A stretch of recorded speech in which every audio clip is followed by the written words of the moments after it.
Hey, what's up, everyone? So, welcome back to episode 3 of the Breathe Deep framework that I have used to transform my life. And as you can see, it is just yours truly. This is a solo episode, and we are going to be talking about ease. So, the previous 2 episodes, make sure you go listen to those because it'll all make sense in the end. The first 2 episodes, we discussed being gentle with ourselves as new moms. And then last week, we discussed how to rest as a new mom. Today, we're going to talk about ease, how you can cultivate ease as a new mom. And my favorite question, is it really possible? So let's get into it. And the first thing I want you to notice the setup. Your girl got a mic. So hopefully the audio is better for those that are listening. And also, if you are watching, I am, ramping it up in little ways. We do it bit by bit. And I'm sitting down, as you can see. I'm not like sitting. Well, I don't know if you even noticed that we're in the same room, but normally I'm sitting in a chair. But today, because it's just me, I wanted to give you stuff to look at. Anyways, so let's get into ease. So I wanted to get the definition for you all, and I'm pulling up my phone to give you the definition from Merriam-Webster. So, what is ease? I know since I've started my personal development journey, I've been hearing the word ease a lot. So I was like, I have to add this to the Breathe Deep framework for new moms on how they can, cultivate peace and wellness in their daily lives because it is possible. So according to Merriam-Webster, ease is the state of being comfortable. It also says it's an easy fit, freedom from pain or discomfort, freedom from labor or difficulty, freedom from embarrassment or constraint. Let's see. So yeah, just to live a life of ease means to be comfortable, right? And there was another definition that I liked a little bit better, absence of difficulty or effort. So again, another definition that I found this one I believe is from Oxford Languages, like when you just put define and then the word into Google. This was the first definition I saw that I really liked, but then I was like, oh, I need to be super professional, even though Oxford I feel like is professional. I'm not a researcher, but anyways, I really like this definition the most. Ease is the absence of difficulty or effort. And I feel like, and we're going to now just like get into that and unpack that definition because I feel like, and I'm speaking from my own experience, right? And also what I hear collectively when I talk to moms, right? How can you cultivate ease when you're in the thick of it? You're changing the diapers, you're feeding, you're breastfeeding, you're pumping, you're doing all the things, the laundry never ends. How can we really cultivate that ease?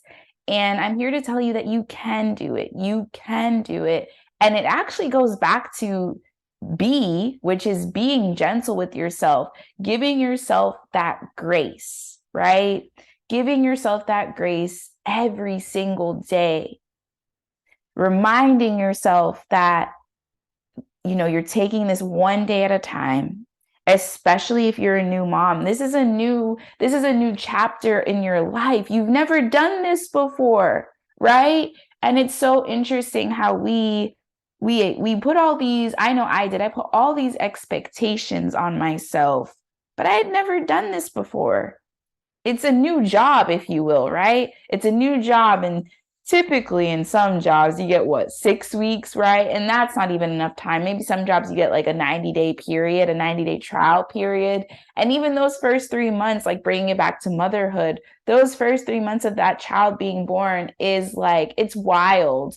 And if I remember correctly, when you go to your appointments with your doctor, right? And for the baby, and you go like it feels like you go every day the first 2 weeks, because I think it's not every day, but I remember like the first 48 hours you have to go to the pediatrician. They look over your baby, make sure that they're doing well and they're on track, whatever. And I remember the doctor could just look on her face, the pediatrician, he could just look on her face that we were just like, we didn't know what's going on. And I don't know if my husband asked or the doctor just said this to us, but he was like, I do not quote me on this, but I believe he said after the first 2 weeks, it gets better. It kind of did, but then there's like other things that come in the ringer. But I just wanted to share that with you because you can't beat yourself up for what you don't know. Isn't there like you don't know what you don't know? And that sounds interesting, right? It's kind of like, what? So I'm going to say that again. You don't know what you don't know.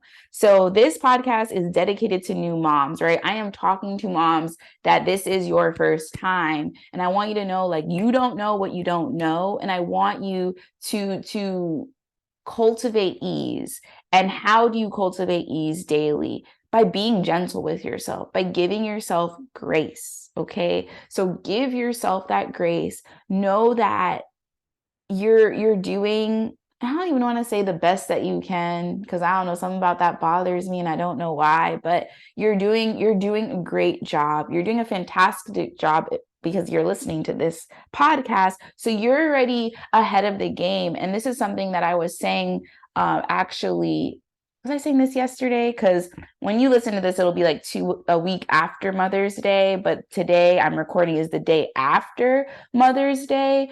And I just, there's a whole thing with that in itself. But this is what I was getting at, because it's just me, y'all. So you got to bear with me. But what I was getting at is we as moms, we put a lot of pressure on ourselves. We put so much pressure on ourselves, especially when these holidays come around, like Mother's Day and all of this, our birthdays. And I'm here to say that you need to celebrate yourself every single day. Celebrate yourself every single day. And it doesn't have to be a whole production to celebrate yourself every single day. Because another definition going into celebrate the first part of the word celebrate means in Latin to honor yourself.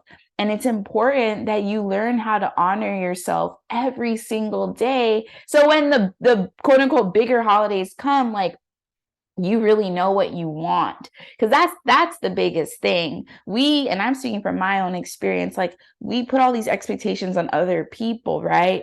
But it's because we don't know what we really want. So I just wanted to say, I say all that to say that I am proud of you for listening, watching this podcast, because you are learning what you need. You are learning what you need so you can be a better mom. You are learning what you need so you can be a better mom. And by listening to this podcast, by watching it, you're figuring out what tools you need, right? And that goes back to ease. Ease is one of the tools that I like to use. It's not like a physical tool that I can grab, like this water, but ease is, when I hear that word, I am then gentle with myself, which goes back to being gentle. When I think of the word, okay, I need to show myself ease. How can I do that? I go back to which is being gentle and giving myself that grace, right? So that, I have to pause because I don't even have a script, y'all. I wrote like 2 things down and then that was it. So what I said, we defined ease. How can you find ease? Oh, this is okay. This is the question. I did have a little agenda. I lied. So the next thing I want to discuss, which is a question I'm asking you, is, and I also want to say, take these questions or statements that I'm saying and use these as journal prompts. I know a lot of us, especially if you're listening, watching this podcast, you got so many notebooks. So I want you to use those empty notebooks and jot down like what comes up for you as I discuss ease. So this leads into this journal prompt question, which is, how can you find ease if you don't feel it in your body? So again, the question is, how can you find ease or know this? Okay, I wrote this like in a rush kind of thing, but what I'm getting at is this: how can you know what ease is if you don't know what it feels like in your physical body? So it's important that in order to change, transform, whatever you want to call it, get this spiritual awakening, all of that, typically it's the for majority of us, we have to physically feel, right? I must speak for me. Let me not say majority. For me, I have to physically know what it feels like in my body first, right? So that can be a barrier. Maybe you're like, okay, listen, you're telling me the definition of ease, but I still don't understand. And maybe you're saying you still don't understand because you have not physically felt, or mentally, emotionally felt what ease feels like in your body, right? And physically, mentally, emotionally, that all lives in your body, right? So going back to the question again, how can you find ease if you don't really feel it in your body, you don't really know what it is, right? It goes back to mindfulness. It goes back to mindfulness. See how it always goes back to yoga.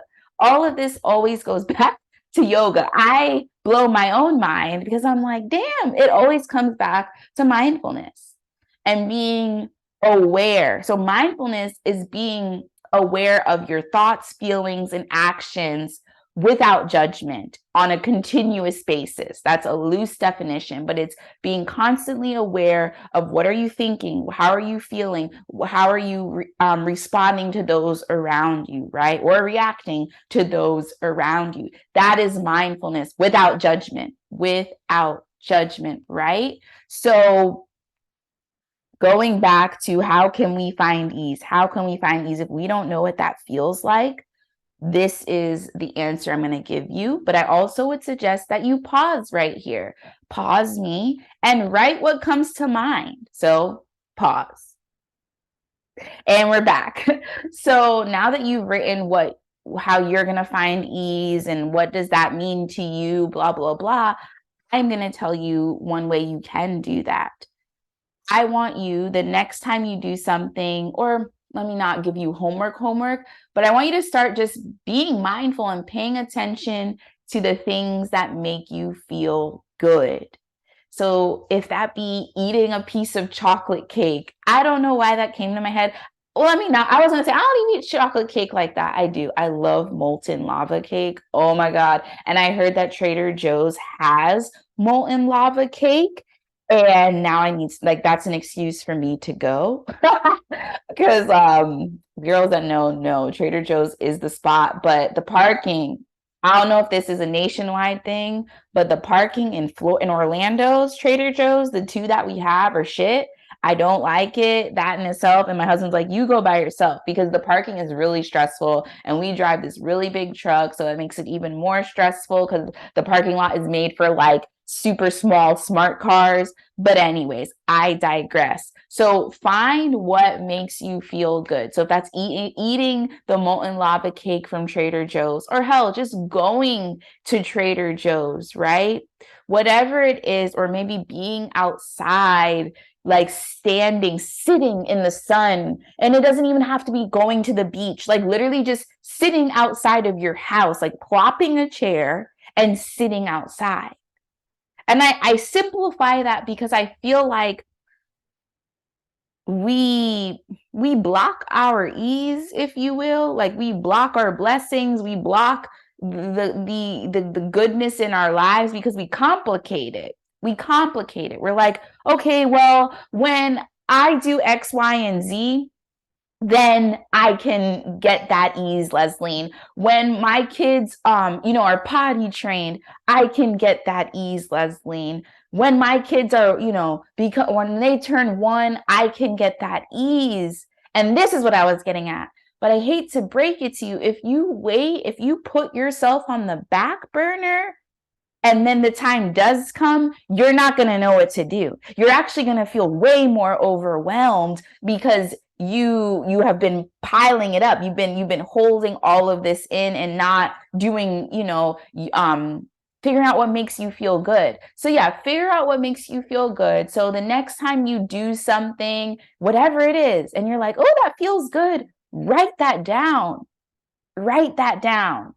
So get that journal out again and be like, oh, it's actually when I braid a client's hair, or it's actually when I spend time with my children. right? Because I don't want this to be, I'm not bashing motherhood. I also want to put that out there. Maybe it's my own stuff coming up, but I just get it all out here. I don't want you to think that I'm bashing motherhood. I am so grateful to be a mom. Because like I said, last weekend, yeah, it was last, but by the time you listen to this, it'll be 2 weeks ago. But last weekend, I had the pleasure to be on a panel at the Flex Summit. Shout out to Flex and Fly. Make sure you're following her, Flex and Fly Official, on all platforms.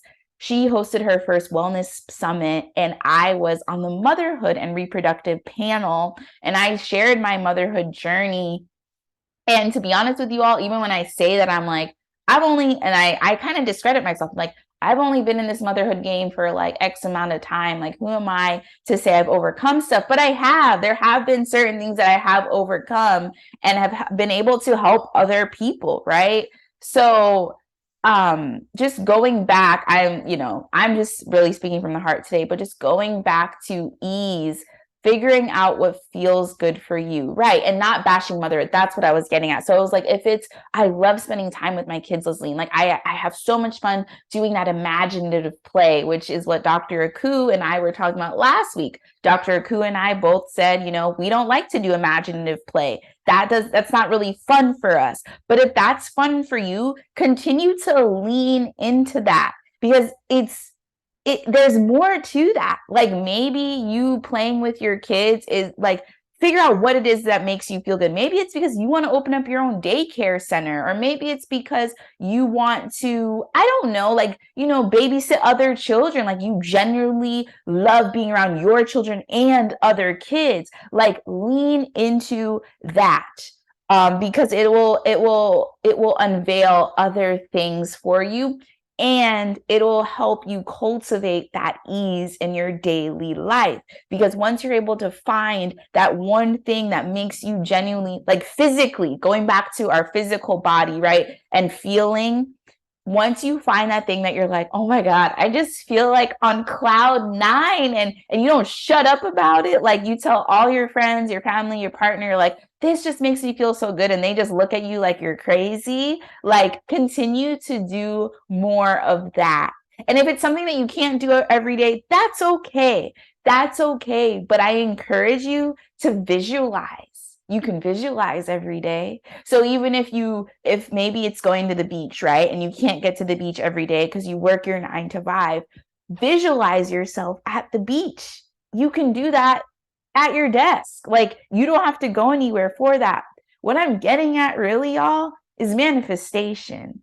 But I didn't know that's where we were going, but that just came on my heart. But that's where we're really going, because when you're able to find the thing that feels good, right? And you find the thing that makes you feel good, right? So we answered the question, how can you cultivate ease on the daily? You first need to find what makes you feel good. So you find what makes you feel good. Then you start living in flow. You start living in ease more. And then it becomes daily, because then you're like, oh, I can actually, if I can't go to the beach, I'll just go sit on my patio, or I'll take a bath. Like maybe it's the water that you're yearning for, being in the water, like, so you figure out, you start to figure out other things that you can do to match that, so you can feel that ease in your body. And get this, when you find that ease in your body, you're actually lowering your stress. You are lowering your stress. You're lowering that anxiety. You're boosting your mood, because in order to boost your mood, you got to lower the stress. Because if you're like, I feel blah, Lesline, like your mood is low, the first thing you have to do is reduce that stress. And one of the ways to reduce your stress is through ease. Oh my God, I'm sorry, I'm blowing my own mind, because like I said, there is not really a full run of show. I'm just speaking through my, from my heart. And yeah, this is one of the things that I did. I just leaned into what makes me feel good. And what do you think makes me feel good? So glad you asked. It's doing things like this. It's talking on camera. It's sharing. It's speaking. It's using my voice to help you feel more free, to help you feel more seen. Because I know what it's like to not feel seen. I know what it's like to not feel heard. And that's also why I created this podcast. So Ease daily is possible. Cultivating ease as a new mom is possible. And I think I'm about to close. But I just going back to how I said, once you cultivate that ease, once you find what brings you joy and you're able to live a more easeful life, your stress reduces, you find yourself more happier, you find yourself wanting to connect. This is for my introverts out there. I am sorry, don't not used to the mic. I am an introvert, and I know what it's like to not, to not want to connect with people. But what I realize is there's a lot of things with that. But the biggest thing I realize is I wasn't liking myself. If you feel what I'm saying, like I didn't like myself. But reduce your stress with ease. Like once you find what makes you feel good, it's so good. But another way that, and we'll close out, I keep saying that, right? Another way that you can cultivate the ease in your life, if you're like, okay, Lesline, like I don't know like how to find this in my body. It's really hard for me to relax, is by getting an Escape with Lesline weighted eye pillow. And I don't have one right near me at this time. That is bad marketing, isn't it? Whatever. But an Escape, I'll see if I can insert a clip here if you're watching visually, but an Escape with Lesline weighted eye pillow is a great way to lower your stress, to help you decompress. So then you're able, because this is, okay, let me rewind, right? So a lot of us are like living in overdrive, or we're like burnt out. So everything I'm saying to you, you're probably like, I hear the words you're saying, but you're not like fully listening because you're so like your nerves are bad, right? Your nerves are bad. So one way you can like get your nerves better, so to speak, decompress your nervous system, because your nervous system has been working so hard over the past, like however old you are, like 30 plus years. You need to decompress. You need to decompress. So one of those ways that you can decompress is by using a Escape with Lesline weighted eye pillow. What the weighted eye pillow does is it tells your physical body, by the weight that is put on your eyes, it tells your physical body like it is time to relax. It also blocks out the light. So if you are wanting to take a nap during the day, maybe naps are the thing that bring you joy, right? And it makes, once you wake up, you just feel more ease. Things are going in flow for you. Like it's just, you do your work better, right? These are ways that you're cultivating ease. You're actually wanting to spend time with your little baby because you're able to take the nap. And if you are like, but it's hard for me to fall asleep during the day, blah, blah, blah, you put the Escape with Lesline weighted eye pillow over your eyes. It blocks out the light. It reduces your stress. It boosts your mood. Like it does all of these things. Weighted therapy is powerful. It is powerful. And I will even say this. I might be slightly biased, but it's better than a weighted blanket because you can carry this. You can throw this in your bag. You can travel with it. I did travel with it, y'all. I brought it on the plane when I went to New York for the speaking engagement that I had. And you can go through TSA, you're all good, right? But with like a weighted blanket, you got to check it, right? You got to check it. It's more cumbersome. Look at me using big words. Weighted blankets are more cumbersome, but my Escape with Lesline weighted eye pillow is not cumbersome. You throw it in your bag, nobody has to know. Nobody has to know. You can, use it as you're waiting to pick up your kids in the car pickup line. Like it is made for the moms. Like it is, and because I'm a mom, that's why I made it. But anyways, like that is how you can also cultivate ease on the daily. You just get your Escape with Lesline weighted eye pillow and you are good to go. So that's it for this episode. I know that you got what you needed. I do. I really do. I feel that.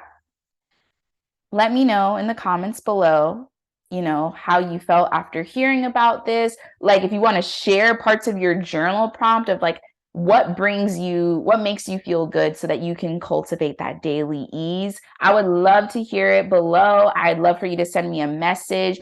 I'm Lesline Pittman on all social media platforms. So Lesline Pittman.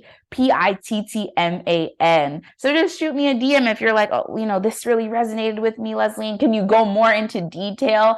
Because I don't know, y'all. Like, I have a few people like, oh, when you do next season, have me on. And I was like, I don't know if there's going to be a next season. Okay. But maybe that's God trying to speak to me. And like, sometimes he has to be really loud. But oh, we have 2 seasons. So this week we discussed E. So we're three episodes into season 2. Next week we will have my friend Jennifer Johnson discussing A, which is allowing your feelings to just come up. How do you do that as a new mom? Is it really possible to allow your feelings to come up, especially if you don't know what the feelings feel like? I can't wait to see you next week. Take care. Bye.